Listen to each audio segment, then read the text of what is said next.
Dear students, today I will discuss the topic some basic concepts of chemistry, or in some books it is also written as chemical arithmetics. This is included in 11th foundation and also in NEET course and IIT and other competitions. So the basic aim to have the video of this topic to clear the fundamentals and to point out some confusions to the students. The first point is the International System of Units, जिसको संक्षेप में abbreviated SI unit कहते हैं। SI unit के according 7 base या basic physical quantities propose की गई हैं और उसके अंदर ये physical quantity abbreviation name of the unit SI unit and symbol इस प्रकार है। लेंथ का एल बी और इसकी एसआई यूनिट मीटर है, इसका सिंबल एम है। Similarly mass, time, electric current amp, electric current का एब्रीविएशन आई, फिर इसकी एसआई यूनिट एम्पियर है और ये इसमें ये इसका सिंबल ए है। इसी तरह से 7th बेस यूनिट जो कि केमिस्ट्री में काफ़ी यूजफुल है, अमाउंट ऑफ सब्सटेंस, एब्रीविएशन इसका एन है और इसका एसआई यूनिट है मोल। केमिस्ट्री के अंदर जो भी हम एटम्स या मॉलिक्यूल्स का जो भी रिएक्शन कराएंगे इन टर्म्स ऑफ मोल कराते हैं और उसका जो सिंबल है वो है मोल जैसे। और ये जो है कॉमन एसआई डिराइव्ड यूनिट्स हैं, जैसे एरिया है, वॉल्यूम है, डेंसिटी है, फोर्स है, प्रेशर है, एनर्जी है, वर्क है, हीट है। कई बार इंटरव्यूज में या वैसे ही भाई लोग पूछते हैं कि एनर्जी क्या है, whether it is basic SI unit है या एसआई डिराइव्ड यूनिट है। तो एसआई डिराइव्ड यूनिट है एनर्जी और एनर्जी का जो यूनिट है वो है किलो जूल पर मोल। किलो जूल पर मोल और बड़ी यूनिट के रूप में किलो जूल पर मोल। ये कई बार इंटरव्यू वगैरह में या वैसे जनरल नॉलेज में या वगैरह पूछते हैं। नाउ पहले से प्रचलित जो सिस्टम्स हैं वे पुराना सिस्टम है फुट, पाउंड, सेकंड सिस्टम जिसको ब्रिटिश सिस्टम कहते हैं।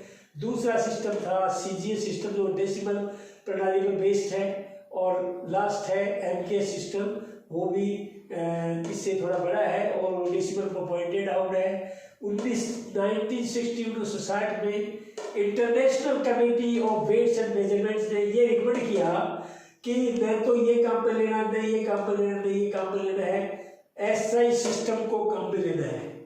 क्यों? और एसआई सिस्टम क्या है? मॉडिफिकेशन ऑफ एमके सिस्टम है। इस सिस्टम का मॉडिफिकेशन है, स्लाइट मॉडिफिकेशन, जिसमें 7 बेसिक यूनिट्स को लिया गया है इस प्रकार से। और ये इसी को क्यों लिया एसआई सिस्टम में, एमके सिस्टम को या मीटर सिस्टम को क्यों लिया? क्योंकि it is simpler and based on decimal system.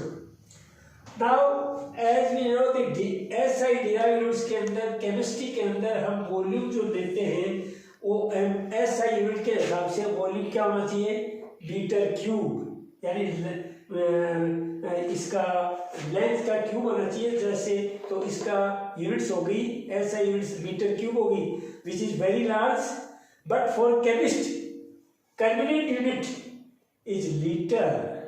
Convenient unit is litre and 1 litre is equal to 1000 ml। लेकिन थोड़ा सा कंफ्यूजन हटाना है, 1 litre 1 ml is not exactly equal to 1 centimetre cube. 1 centimetre cube के एग्जैक्टली बराबर नहीं, क्योंकि ये थोड़ा सा लार्जर है। कितना लार्जर है?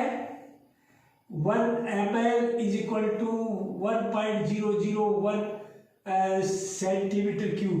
इसलिए 1964 के अंदर बाद में ये रिकमेंड किया कि 1 litre is equal to 1000 centimetre cube और 1 डीएम क्यूब, अर्थात 1 लीटर को इसमें व्यक्त न करके 1 लीटर को ml में करके 1 लीटर को 1000 सेंटीमीटर क्यूब, जिसको सीसी बोलते हैं, सीसी का मतलब सेंटीमीटर क्यूब, और this is also equal to 1 DM cube. कैसे? ये ऐसे है कि 1 litre is equal to 10 centimetre into 10 centimetre into 10 centimetre equal to 1000 is equal to 1000 centimetre cube, और 10 सेंटीमीटर का मतलब तो 1 DM into 1 DM, 1 decimetre into 1 DM, इसलिए 1 लीटर को हम 1 डीएम क्यूब भी बोलते हैं। और ये कई बार पूछते हैं कि 1 लीटर कितने डीएम के बराबर होता है, बहुत अक्सर पूछा जाता है इसमें कंपटीशन एग्जाम्स में कि 1 litre is equal to how many DM cube. कुछ मैं प्रॉब्लम्स दूंगा, उससे आपको ज़्यादा क्लियर हो जाएगा, और ये क्वेश्चन जनरली पूछा जाता है। नाउ इसके अंदर जो वॉल्यूम हम जो लेते हैं वो केमिस्ट्री के अंदर कैसे नापते हैं, how it volume is measured. इसके मेजरमेंट के लिए ग्रेजुएटेड इक्विपमेंट्स लेते हैं। वॉल्यूम ऑफ लिक्विड्स या सॉल्यूशंस को कैसे नापते हैं? इक्विपमेंट्स जो ग्रेजुएटेड होते हैं, अंशांकित होते हैं, जैसे burette, pipette, मेजिंग cylinder, मेजिंग flask. मेजिंग flask generally 100 ml का होता है, 250 का होता है, 500 ml का होता है, 1 लीटर का होता है, 2 लीटर का होता है, etcetera. So this is about the SI system. तो केमिस्ट्री में एसआई सिस्टम में लीटर काम पे लेते हैं, जो कि एसआई सिस्टम में, एक तो ये याद रखना है, और 1 लीटर जो है वो 1000 सेंटीमीटर क्यूब या 1000 सीसी के बराबर होता है, और 1 लीटर 1 डीएम क्यूब के बराबर होता है। इसका सारांश ये है, और एक ये याद रखना है कि एनर्जी या वर्क या हीट सबकी एक ही है, एक फॉर्म बदल जाती है, उसका जो ऐसा यूनिट है वो जूल पर मोल है, या बड़ी के रूप में किलो जूल पर मोल। ये 3 बातें बुक याद रखनी है। और एक ये याद रखना है, केमिस्ट्री में बार बार काम में अमाउंट ऑफ सब्सटेंस मोल्स में लिया जाता है, ग्राम सेंटीमीटर इसमें भी, क्योंकि ग्राम सेंटीमीटर ग्राम और किलोग्राम पे भी लेंगे तो उसको हम मोल्स में कन्वर्ट करना ही पड़ेगा। सो दिस इज नाउ, इसको बंद करो। SI system. Let us discuss decimal fractions. This is plus powers of 10 and this is minus powers of 10. Now 10, 10 की power 1 is called deca. 10 raised to power minus 1 is called deci.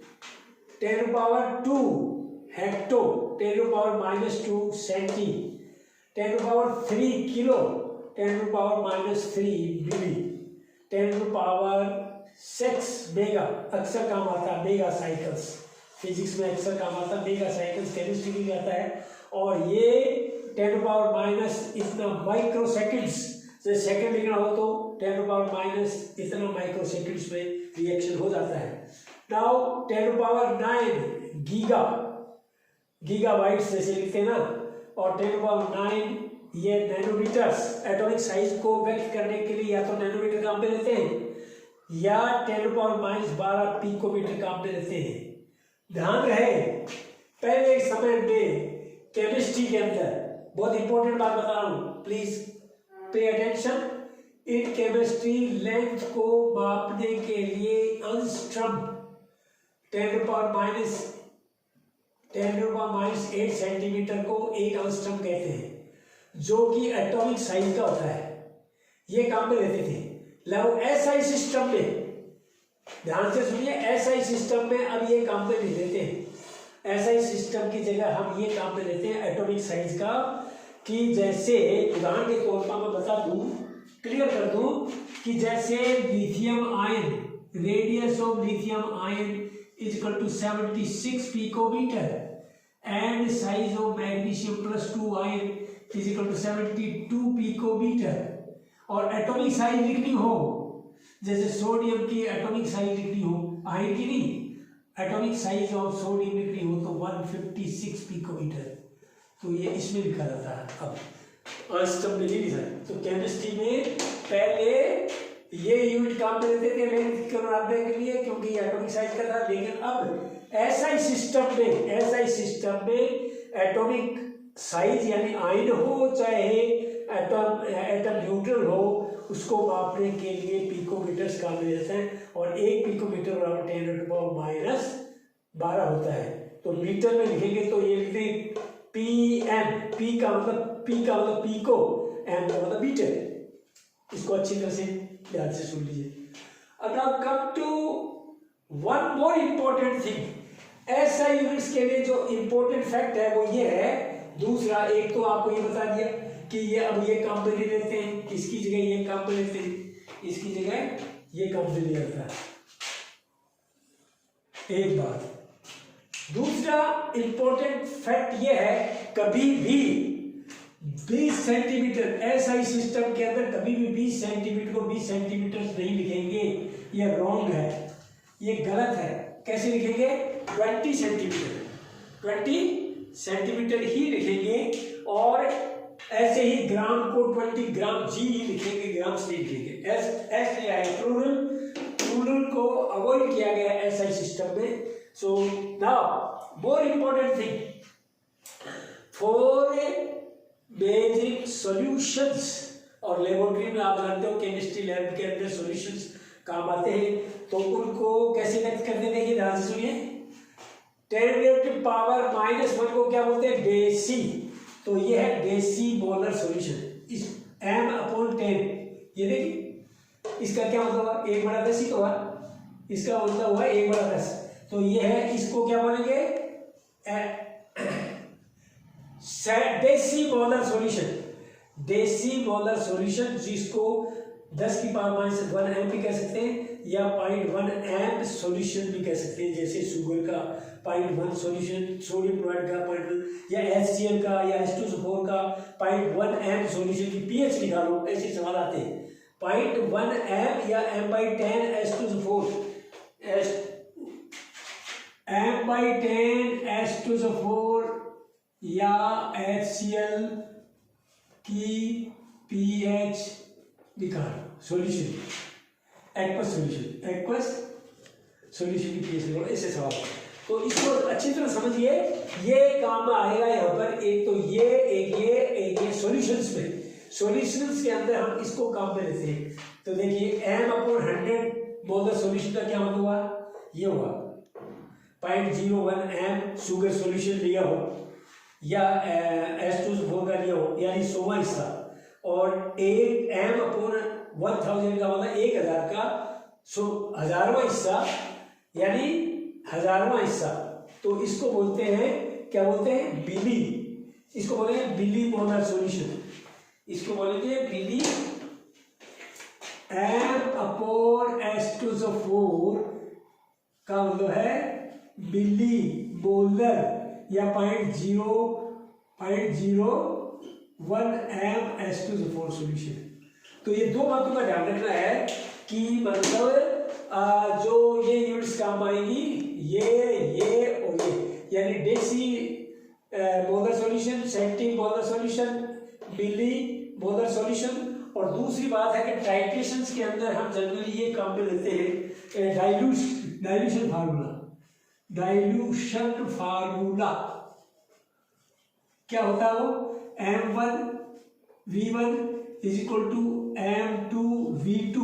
और पहले काम में लेते थे नॉर्मल सॉल्यूशन, नॉर्मलिटी काम में लेते थे ना, नॉर्मलिटी अगर काम में लेते हैं तो ये काम में आएगा। डाइल्यूशन वाला फार्मूला क्या हो जाएगा? इसकी जगह अगर हम नॉर्मलिटी काम में लेते तो इक्विवेलेंट वेट लेंगे। क्या लेंगे? Equivalent weight. जैसे NaOH का इक्विवेलेंट वेट कितना होता है? 40 टोटल मोलर मास होगा, उसमें 1 का भाग दे दिया, OH एक ही है तो इक्विवेलेंट वेट और मोलिकुलर वेट सेम आएगा, जिसको मोलर मास भी बोलते हैं। तो इसके अंदर ये हो जाएगा N1v1 = N2v2। ये टाइट्रेशन आप काम पे भी होते हैं, टाइट्रेशन वाली डाइल्यूशन फार्मूला में काम लेते हैं। तो इसको हम ये भी बोल सकते हैं, कई किताबों में ऐसे लिखा हुआ है एन अपॉन एन लाल से N upon 10, N upon 100, N upon 100, N upon 100 HCl की पीएच निकालो, एन अपॉन नहीं सॉरी गलत बोल दिया, एन अपॉन 10 HCl की पीएच निकालो, एन अपॉन 100 HCl की पीएच निकालो, एन अपॉन 1000 HCl की पीएच निकालो। तो इसका नाम है बिली नॉर्मल और इसका नाम है बिली बोलर। यहाँ पर वॉल्यूम वेट और यहाँ accurate weight. In SI unit, thermodynamic temperature Kelvin is the 5th base unit. But there are 3 common scales to measure temperature. First is degree Celsius, second is degree Fahrenheit, and third is international system of unit SI unit which is Kelvin. यहाँ पर star दिया हुआ है, इसमें ध्यान से सुन लीजिए, कंपटीशन के हिसाब से बता रहा हूँ, जनरल नॉलेज के वाई के इंटरव्यू के हिसाब से बोल रहा हूँ। इनमें डिग्री फारेनहाइट, इसमें डिग्री सेंटीग्रेड और इसमें डिग्री केल्विन नहीं आएगा, केवल केल्विन बोला जाएगा। जैसे इसकी रेंज क्या होती है स्केल की, कोई भी थर्मामीटर जो 100 डिग्री की होती है उसकी रेंज होती है 0 डिग्री से स्टार्ट होता है 100 डिग्री तक जाता है। उसका कारण है कि वाटर का फ्रीजिंग पॉइंट जो है, जमाव बिंदु 0 डिग्री सेल्सियस होता है और पानी का बॉइलिंग पॉइंट यानी उसका क्वथन 100 डिग्री होता है। और फारेनहाइट के अंदर ये 32 से शुरू होता है क्योंकि इसकी रेंज 32 से 212 फारेनहाइट है। उस थर्मामीटर में 0 की जगह 32 डिग्री फारेनहाइट लिखा रहेगा, यानी 0 is replace by 32 degree Fahrenheit और 100 is replace by 212 degree Fahrenheit. और ये SI यूनिट के अंदर ये रेंज क्या हो जाएगी, 0 को तो लिखेंगे, 0 में आप जोड़ दीजिए 273, तो 273 डिग्री केल्विन हो जाएगा और ये हो जाएगा 373 केल्विन, अर्थात 273 केल्विन टू 373 केल्विन।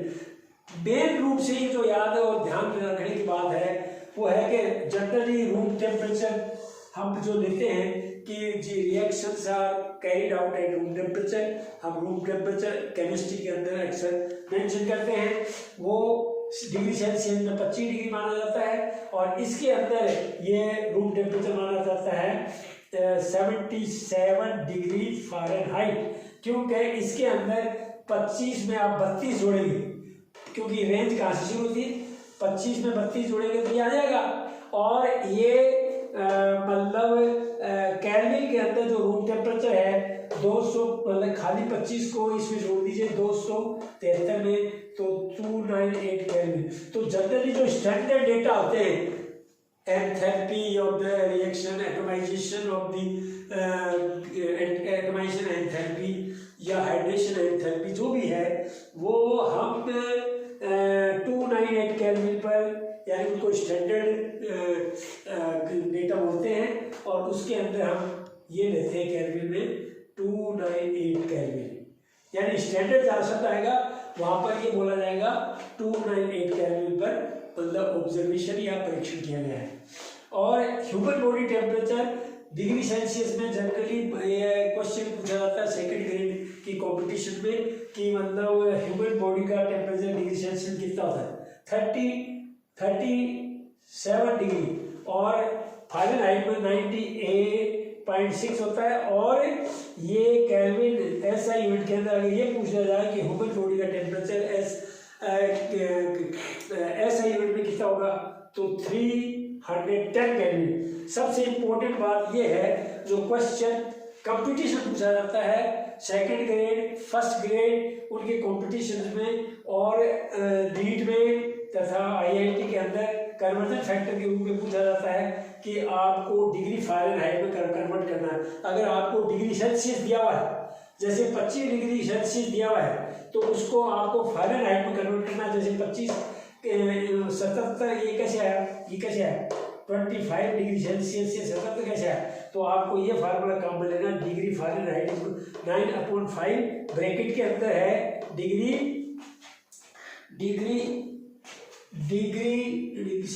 ये 25 लिख देंगे और इसमें 32 जोड़ देंगे, उसमें 32 जोड़ देंगे तो वो आ जाएगा फैक्टर।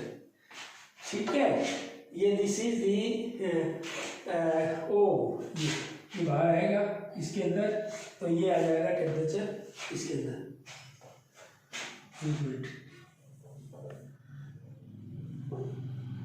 ऐसे आएगा 32, क्योंकि ये कन्वर्जन फैक्टर 9/5 डिग्री सेल्सियस 25 में बाहर देंगे, 25 को मल्टीप्लाई करें 9 इससे और उसमें 32 जोड़ेंगे तो 77 ही आ जाएगा। Now this is about the temperature scale. So thank you very much, and give big hands and subscribe it and enjoy the video.